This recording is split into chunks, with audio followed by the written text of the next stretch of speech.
Salut les amis, c'est Géraud de Africa is Wealth. D'abord pour commencer, toutes mes excuses parce que j'ai promis de partager avec toi des vidéos hebdomadaires chaque semaine sur des thématiques qui vont t'amener à découvrir l'entrepreneuriat et l'éducation financière. Mais voilà, ça fait déjà 6-7 jours que je n'ai rien apporté, je n'ai rien partagé avec toi. Ces idées-là que je suis censé partager avec toi chaque semaine, des idées et des opportunités qui vont mettre de l'argent dans ta poche, the money in your pocket, comme on le dit, j'ai pas pu le faire. La raison, elle est toute simple. C'est parce que je suis en déplacement et j'ai pas encore eu le temps de m'asseoir et de partager avec toi ces thématiques-là qui vont t'amener à découvrir l'entrepreneuriat et l'éducation financière à l'état pur. Comme j'ai l'habitude de le dire, ici, il n'y a pas de chiche, il n'y a pas de chasse, c'est rien que l'entrepreneuriat à l'état pur. L'entrepreneuriat et l'éducation financière à l'état pur. Donc, vraiment, toutes mes excuses. Dans cette vidéo, quand même, je vais partager avec toi 3 opportunités qui vont te rendre riche. Des opportunités très, très simples. Très, très simples. Tu n'as pas besoin de gros moyens pour les commencer. Ce sont des opportunités que tu peux commencer vraiment avec de petits budgets. Les 2 premières opportunités, je crois que je ne mettrai pas un montant là-dessus parce que ça dépend du marché dans lequel tu te trouves, ça dépend aussi de ton environnement. Mais je peux te garantir que les 2 premières idées, tu n'as pas besoin de grand-chose. C'est-à-dire tu as besoin de, de, de petits budgets quand même pour commencer. Et la 3e idée, elle nécessite un peu plus de moyens, mais pas de gros moyens, c'est-à-dire quelque chose de raisonnable. Et parce que là, tu as besoin un peu plus de technologie, un truc de ce genre. Et voilà pourquoi c'est-à-dire la 3e opportunité mérite un peu plus de capital comparé aux 2 premières. Mais quelque chose que je dois souligner, bien que je n'ai rien partagé venant de moi-même, ces 6 derniers ou 7 derniers jours, j'ai quand même partagé chaque jour sur ma page Facebook. Si tu n'es pas au courant, il y a aussi la page Facebook Africa is Wealth. Chaque jour, j'ai partagé des vidéos venant d'autres entrepreneurs africains, ce qu'ils font sur le continent, les business qu'ils font, les activités qu'ils mènent. Et si tu vas sur la page Facebook Africa is Wealth, tu vas trouver ces vidéos-là où tu découvres des hommes et des femmes qui sont partis de rien du tout. Ils sont partis de zéro, nada, comme on le dit. Ils n'avaient rien et aujourd'hui, ils ont pu s'établir et trouver une place respectable dans leur communauté. Donc, sans plus tarder, allons-y.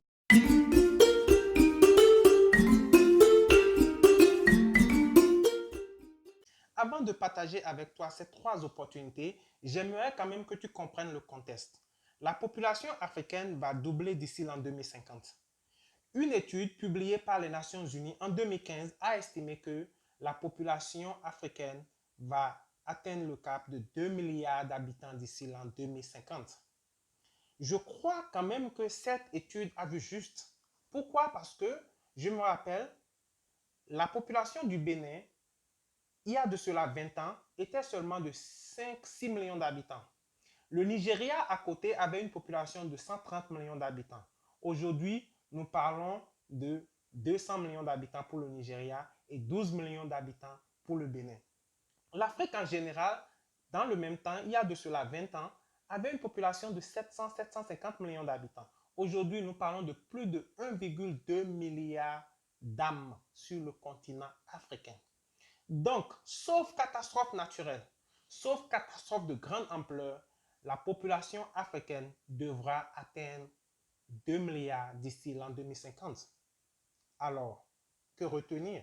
De cette croissance soutenue de la population viennent des opportunités. Des opportunités que tu peux transformer en richesse.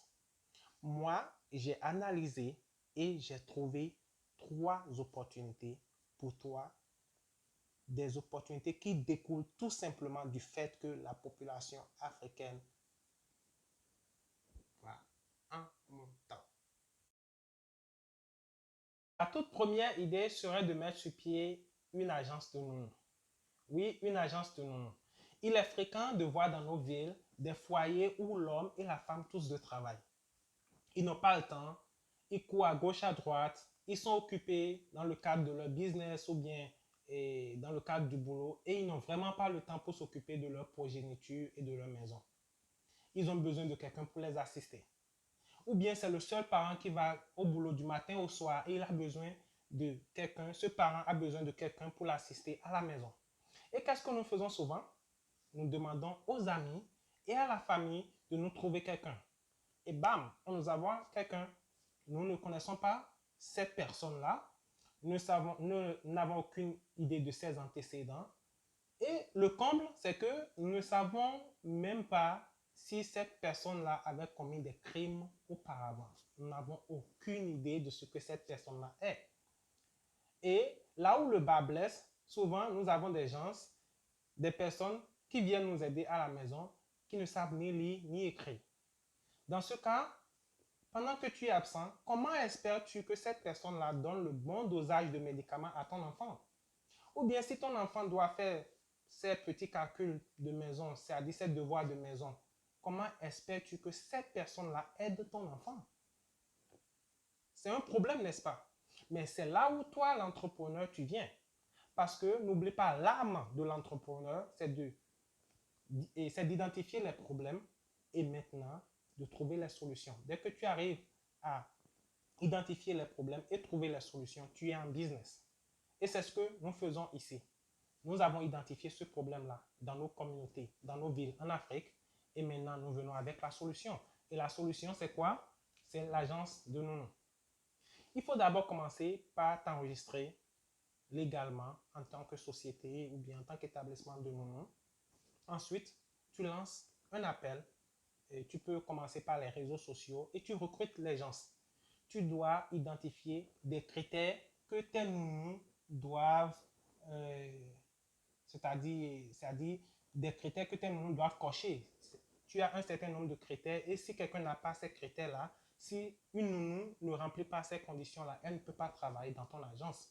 Ensuite, il te faut maintenant les éduquer. Il y a de ces vidéos-là gratuites sur YouTube que tu peux leur montrer, les éduquer à comment rester avec les enfants, comment les assister, comment leur donner les médicaments, comment les amener à l'école, les mesures de sécurité à la maison, quand ils sont au dehors. Tout ça, tu dois identifier tout ça et tu documentes ça. Tu mets ça dans un manuel d'opération que chaque nounou enregistré chez toi doit lire, comprendre et signer. Et tu leur fais même des tests, c'est-à-dire de petits examens pour être sûr qu'elles comprennent exactement ce qu'elles doivent faire pour remplir leurs devoirs. Et le plus important, c'est que tu dois avoir le casier judiciaire de chaque nounou. Je répète, hein, le casier judiciaire, parce que faut pas aller recruter des gens qui sont des criminels et ils vont tuer les enfants des gens. Non, il te faut des gens compétents, des gens qui n'ont aucun antécédent de crime, des gens qui sont bien éduqués, qui sont bien respectables. Donc, il te faut aller dans leur environnement, leur maison, leur zone ou bien leur quartier. Tu fais des enquêtes sur elles et tu as aussi le casier judiciaire. Donc, en cas de qu'est-ce qu'il y a, tu peux faire sortir toutes ces preuves-là pour montrer que tu as fait un boulot, un bon boulot, pour t'assurer quand même qu'il n'y a pas de criminels dans ton équipe. Donc, dès que tu remplis ces conditions-là, maintenant, il faut aller chercher les clients. Les clients, ce sont ces gens-là qui ont besoin de tes nounous. C'est simple. De nos jours, tu peux faire ça gratuitement sur Facebook. Il suffit de lancer ça sur des plateformes. Tu peux aussi joindre des groupes WhatsApp. Et d'ici là, tu as un bon nombre de clients, des gens qui vont commencer par te contacter. Et dès qu'ils te contactent, c'est là où tu commences à te faire de l'argent. The money is coming. Laisse-moi te faire un petit calcul. Par exemple, tu as 100 nounous. Et dans le contrat, le nounou est supposé gagner, je ne sais pas, on suppose 120 000 francs CFA le mois. C'est ce que le client te paye. La nounou perçoit 90 000. Tu as 30 000, pardon. Tu as 30 000. Donc, la nounou perçoit 90 000. Toi, tu as 30 000. C'est ce que tu gagnes sur chaque nounou. Si tu as 100 nounous dans le mois, ça fait combien? 30 000 fois 100, 3 millions. Bon, d'accord. On suppose que tu fais ça. Je commence toujours par le Bénin, hein, parce que le Bénin, c'est mon pays. On commence par Cotonou. Tu as 100 clients à Cotonou, tu as 50 à Porto-Novo et tu as 30 à Paraco. Il faut faire le maths. Fais les calculs et tu vois le nombre de millions que tu gagnes. Maintenant, imagine que tu établis ton business sur la ville d'à côté, c'est-à-dire le pays d'à côté, Lomé. Tu as encore 100 clients là. Et tu as 100 clients à Accra, 200, 300 à Abidjan. Tu gagnes combien le mois? Tu gagnes des millions tout simplement parce que tu as mis sur place un système. Je te préviens, si tu ne le fais pas, je viens le faire bientôt. C'est une entreprise que je vais moi-même monter. Pas pour entrer en compétition parce que le marché est tellement grand, même s'il y a 10, 20 agences, nous n'arriverons toujours pas à satisfaire le nombre de clients. Parce que moi, j'ai fait des études sur le marché, j'ai identifié tout ça et je sais que le marché est grand. C'est un marché qu'on ne voit pas, mais il est grand, très très grand. Donc, voilà la petite idée, mais en même temps une grande idée que tu peux mettre sur place. Et c'est l'opportunité number one. Nous allons passer à l'opportunité number two. La deuxième opportunité, si tu l'as compris déjà, c'est bien la production de nourriture pour enfants. C'est un secteur très, très porteur. C'est un marché tellement grand. C'est un marché de 73 milliards de dollars uniquement pour l'an 2020. 73 milliards de dollars. Alors, qu'est-ce que tu attends pour couper ta part du gâteau? C'est un secteur, semble-t-il, dominé par les compagnies occidentales. Mais crois-moi, tu peux t'aventurer sur ce terrain-là. C'est un domaine tellement porteur que je me demande pourquoi bon nombre d'Africains ne s'y aventurent pas déjà. Puisque nous avons déjà la matière première chez nous. Cette même matière première que les compagnies occidentales recherchent tout le temps, nous les avons à portée de main. Les légumes, les fruits, on a tout de bonne qualité. Donc, qu'est-ce que nous attendons pour commencer à produire de la nourriture pour bébés, pour nos communautés? Pourquoi tout le temps vouloir importer alors que nous avons toutes ces matières premières-là à portée de main? Laisse-moi t'expliquer. Tu n'as pas à paniquer. Le processus est très très simple. Tu vas commencer de façon manuelle. Donc, avec un petit budget. Il te faut un tout petit capital. Tu n'as pas besoin de grand-chose pour acheter les toutes premières matières. Légumes, je ne sais pas, les fruits, tout ce genre de trucs-là. Bien sûr, après avoir analysé les produits qui sont sur le marché. Et tu peux regarder tellement de vidéos gratuites sur YouTube où tu peux apprendre comment le processus se déroule. Et ensuite, dès que tu as déjà tu as une idée de là où chercher tes matières premières, tu peux organiser, tu peux remonter dans les localités un peu éloignées des grandes villes parce que là-bas, les mains d'œuvre sont beaucoup moins chères. Tu remontes dans ces localités-là et tu établis une coopérative de femmes. Ces femmes-là vont t'aider à couper, à écraser ces trucs. Tout ce qu'il te faut, c'est de mettre l'accent. Et ça, c'est très, très important. Tu mets l'accent sur l'hygiène et le packaging. L'hygiène, pourquoi? Parce que tu es en train de nourrir les bébés, les enfants. Donc, l'hygiène, tu ne dois pas blaguer avec ça. Tu ne dois pas t'amuser avec. Ensuite, il te faut le packaging. C'est là où les Africains échouent. Nous avons de bons produits, mais nous ne les emballons pas comme il faut. Les Européens, ils ont des produits en griffe remplis de produits chimiques, mais quand ils te le présentent, mon cher, tu vas acheter. Que tu le veuilles ou pas, tu vas acheter parce que c'est tellement beau que tu imagines que le produit qui est dans l'emballage est le meilleur. Pourquoi ne pas adopter la même stratégie?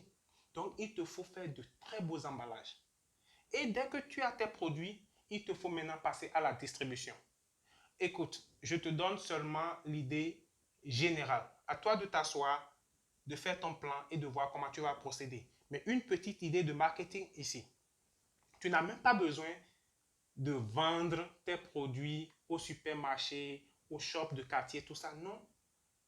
Nous allons innover encore. très simplement, une stratégie de marketing simple que je partage ici avec toi, c'est dès que tu as tes produits bien emballés, tu vas les déposer dans les supermarchés. Tu leur dis tout simplement, écoutez, je dépose mes produits avec vous.